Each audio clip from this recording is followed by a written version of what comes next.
Pertanyaan sederhananya adalah gimana sih cara kita menghadapi itu? Saya juga lagi belajar, ini bukan kata saya ya, tapi saya coba merangkum dari beberapa hadis, dari beberapa ayat. Mudah-mudahan ini jadi semacam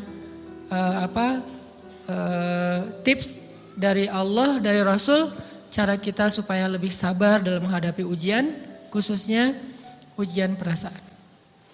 Pertama, saya mengambil dari hadis riwayat yang diriwayatkan dari Abu Hurairah, hadis Hasan. Nabi SAW mengatakan, "Ma yazalul bala'u bil mu'mini wal mu'minati fi nafsihi wa waladihi wa malihi hatta yalqallaha ta'ala wa ma alaihi khati'ah." Tidaklah seseorang selesai diuji, baik dia laki-laki orang yang beriman atau perempuan yang beriman, baik itu ujiannya terjadi pada dirinya atau melalui anaknya atau melalui hartanya, artinya ujian harta, ujian fisik, ujian perasaan, sampai dia bertemu dengan Allah dan dia tidak punya dosa. Apa maksud dari hadis ini? Ujian itu tidak akan berakhir kecuali kalau dosa kita sudah habis. Allah akan menguji kita terus untuk membersihkan diri kita dari dosa. Sehingga yang harus kita coba bangun awareness dalam diri kita kalau lagi diuji, Allah pengen membersihkan dosa saya nih. Sehingga kita ridho dengan ujian, bukan ikhlas ya. Kalau ikhlas ibadah, kalau ujian ridho, rela. Saya ridho ya Allah walaupun ini berat. Saya ridho ya Allah walaupun saya berharap Engkau beri jalan keluar. Saya ridho ya Allah walaupun saya berharap ditolong oleh Allah. Tapi tetap ridho diberikan ujian itu. Sambil berdoa diberikan jalan keluar, ditolong, diberikan keajaiban. Cuman gak mau mengeluh. Dan berdoa meminta jalan keluar bukan mengeluh, itu ibadah. Berdoa itu ibadah dalam Islam. Sehingga Allah suka banget sama hamba yang berdoa. Allah suka dengan hamba yang curhat. Nabi itu kalau lagi curhat, doanya aja bisa berjam-jam cuma doa doang tuh. Kayak hadis Aisyah pas lagi cemburu malam-malam kan. Aisyah lagi tidur, ini jatah malamnya Aisyah. Tiba-tiba dia nyari-nyari raba-raba, Nabi gak ada, dicari di kamar mandi gak ada. Biasanya Nabi sholat di sebelah Aisyah. Wah curiga nih, jangan-jangan ke rumah si Fulan. Dicari ke rumahnya, ditelepon gak aktif, mungkin lagi dicas, datang ke rumahnya. Ketuk pintu. Hafsah, Nabi di rumah kamu enggak? Enggak Aisyah, beneran. Cari ke rumah Sofia. Sofia, Nabi di sini enggak? Enggak, beneran. Cari ke rumah Maria. Maria di sini enggak Nabi? Enggak.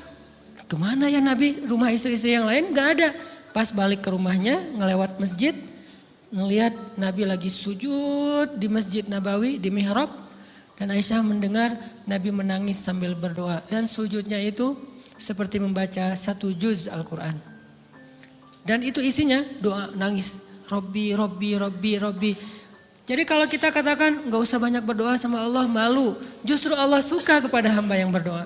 Justru sebaliknya kalau kita jarang berdoa atau enggan berdoa, buat Allah itu orang sombong. Allah gak suka hamba kayak gitu.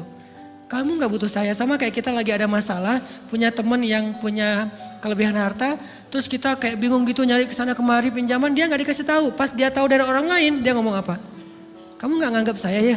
Emangnya saya bukan teman kamu, kok kamu punya masalah keuangan tapi saya gak dikasih tahu, malah saya tahunya dari orang lain, tersinggung kan? Kalau teman kita aja tersinggung, apalagi Allah. Kamu punya masalah kok gak ngomong ke saya, wahai hambaku, bukan berarti Allah gak tahu, Allah tahu, cuman Allah berhak, bukan ingin ya, berhak untuk dilibatkan. Allah berhak untuk dicurhatin, Allah berhak untuk dijadikan tempat kita untuk habis-habisan menangis dan melampiaskan masalah kita kepada Allah dalam bentuk curhat-curhat dan doa. Sehingga kalau kita berdoa, ya Rabbi, Allah langsung inni qarib, mendekat Allah kepada kita. Jadi teman-teman yang dirahmati Allah, kalau kita punya masalah, kita coba bangun awareness, oh Allah pengen membersihkan dosa-dosa saya nih. Terus kita berdoa, ya Allah bantu saya, ya Allah tolonglah saya, istighfar. Saya kadang-kadang ngerasa nih, kalau ada dosa, ada kesalahan, ada kekeliruan yang saya lakukan misalnya gitu. Kalau saya nggak kuat istighfarnya, bentar lagi akan diuji sama Allah. Ujinya macam-macam, alhamdulillahnya ujiannya masih ketahan. Pasti diuji sama Allah, kalau istighfarnya nggak kuat, taubatnya tuh nggak kuat, langsung diuji sama Allah. Dan saya langsung sadar, oh benar berarti yang tadi ini lagi dihapus sama Allah nih. perkencang lagi, perkuat lagi istighfar. Kenapa? Karena kalau istighfar kita kuat, berarti kan dosa kita dihapus dengan istighfar ya. Otomatis ujian kita durasinya berkurang. Makin kuat istighfar, makin berkurang. Kalau istighfarnya udah mantap, udah selesai, Allah cabut tuh ujian kita. Diganti dengan kebaikan. Jadi teman-teman, kita coba sadari, oh kalau Allah menguji saya, emang saya banyak dosa. Sebelum kita mencari kambing hitam, nyalah-nyalahin orang lain, sebelum kita marah kepada orang lain, kadang wajar kita marah kepada orang lain gara-gara ucapannya, komennya, teks dari dia, wajar. Tapi sebelum itu marah dulu kepada diri kita atas dosa dan kesalahan kita yang baru saja kita lakukan. Atau yang dulu kita lakuin dan belum benar-benar kita tinggalkan. Kalau kita ngerasa banyak dosa di masa lalu sebelum kita taubat, hijrah, berarti mungkin itulah alasan kenapa sekarang kita diuji setelah hijrah. Kenapa agak-agak harus jungkir balik setelah kita hijrah. Kenapa harus sedikit berdarah-darah setelah kita hijrah. Anggap aja itu untuk mengkifarat, membersihkan dosa-dosa kita yang telah lalu. Supaya apa? Supaya kalau kita pulang kepada Allah, kita pulang dalam keadaan bersih. Dan itu pasti akan menjadi orang yang paling beruntung. Daripada nanti diberesin di akhirat, mending diberesin di dunia kan? Soalnya kalau diberesin di akhirat, itu lebih berat. Akhirat itu perlakuannya beda dengan di dunia. Di dunia kalau kita salah, akan dibalas oleh Allah. Kalau kita belum taubat, dibalas oleh Allah sama. Tapi di akhirat, ukurannya beda. Sehingga heran ya, kalau ada orang yang merasa beruntung lolos dari hukuman dunia, dia pikir dia udah lolos dari hukuman Allah, mending dia beresin deh di dunia daripada nanti di akhir berlarut-larut. Itu bahaya banget. Kalau buat saya pribadi dan saya yakin teman-teman juga kayak gitu, gak mau ada masalah di akhirat, mending masalah di dunia aja. Tapi masalah di dunia juga kita gak mau berlarut-larut, pengen cepat dimudahin sama Allah. Caranya istighfar. Tidaklah Allah memberikan kepada kita ujian kecuali salah satu alasannya pengen menghapuskan dosa.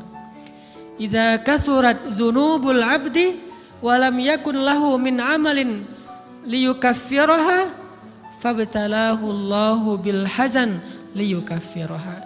Kalau seorang hamba banyak dosa dan dia enggak cukup amal untuk mengkifarat dosa-dosanya, Allah akan menguji dia dengan rasa sedih, dengan rasa kecewa, dengan rasa berat, sakit hati untuk mengkifarat dosa-dosanya. Itu yang kita bangun. Sehingga kalau ada masalah sama orang lain, kita memperbaiki diri dulu. Bukan sibuk dengan kesalahan dia terus menerus yang gak mau kita maafin.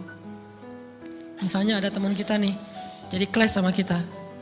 Hal pertama yang kita bangun, astagfirullahaladzim saya banyak dosa nih.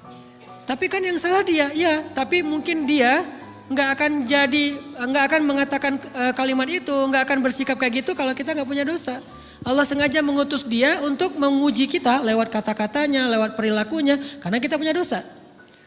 Jadi penyebab pertama diuji itu bukan teman kita yang salah, itu penyebab kedua. Memang dia salah dan itu harus kita akui, realistis lah. Dia salah, dia nggak pas, dia nggak bijak, dia apa.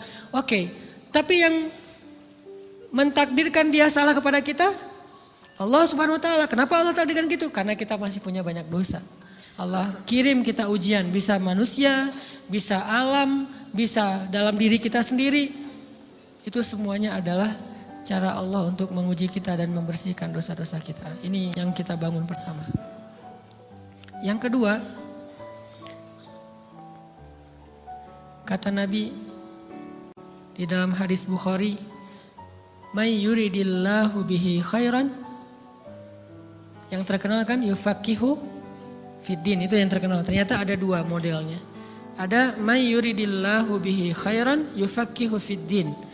Siapa yang Allah pengen kasih dia kebaikan agama, kebaikan, Allah akan buat dia mengerti halal dan haram.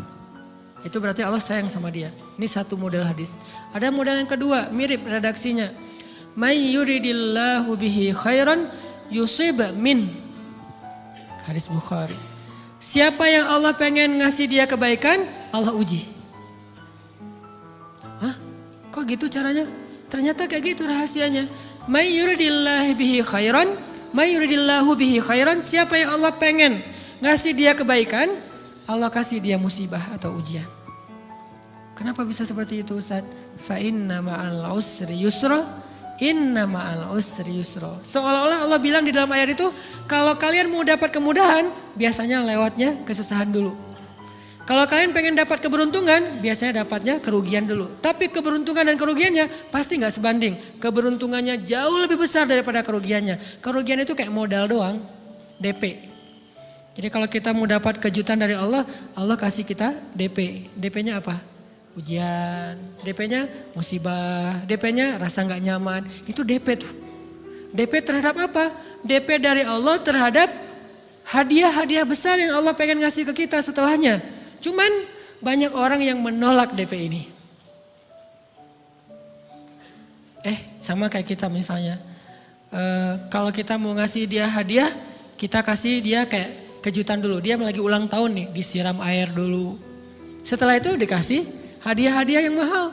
Rela gak disiram air demi hadiah? Rela, udah siramin lagi aja. Kalau setelahnya ada hadiah. Yang kita gak rela, kalau setelah disiram, disuruh bersih-bersih sendiri dan gak dikasih apa-apa, kan gak rela tuh. Berarti ini bab iman. Yakin gak kalau Allah tetap ngasih hadiah? Kan sabar dan iman itu ternyata tahu aman, kembar. Kalau kita yakin Allah ngasih hadiah setelah ngasih kita DP ujian, ya kita akan sabar. Gak apa-apa deh, bentar lagi mau dikasih hadiah, digini-giniin juga gak masalah.